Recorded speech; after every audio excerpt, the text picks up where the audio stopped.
जो पहलगाम में घटना घटी थी उसमें मेरे बड़े पापा और मेरा भाई की गोली खाकर शहीद हो गए थे। और उस टाइम मोदी जी ने वचन लिया था कि हम पाकिस्तान के आतंकियों को बदला लेके, और ये जो 26 लोगों की मौत हुई है उन सब का बदला लेंगे।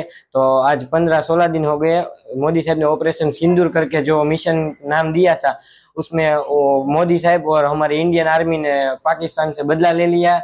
और पाकिस्तान ने जो हमारे हमारे पर दूसरी चढ़ाई की, दूसरे साइड से युद्ध किया, उसका भी उसमें वो लोग नाकाम रहे। और आज युद्ध के 3 दिन पूर्ण हुए और आज युद्ध को विराम दिया गया है।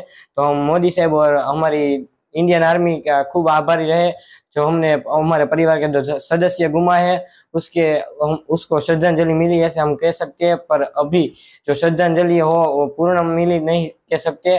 और अभी जो मोदी साहब ने वचन दिया था वो पूर्ण किया, वैसे ही वचन मोदी साहब ने और दिए वो सब पूर्ण करे। और जो आतंकियों थोड़ा आतंकियों का खात्मा किया और वैसे और ज्यादा आतंकियों का खात्मा करे। और जो पाकिस्तान ने हमारे पर चढ़ाई की थी उन पे हमला करे और पाकिस्तान का नामो निशान मिटा दे, ऐसी हम सबकी इच्छा है। और हम मोदी साहब और हमारी इंडियन आर्मी के खूब खूब आभारी है।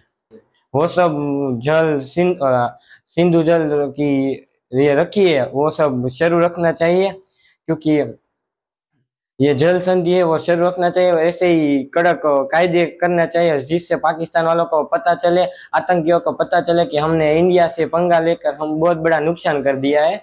तो ऐसे ही उनको ज्यादा से ज्यादा हम इंडियन आर्मी का आभारी बने, ऐसी हमारी शुभकामना और ऐसी हमें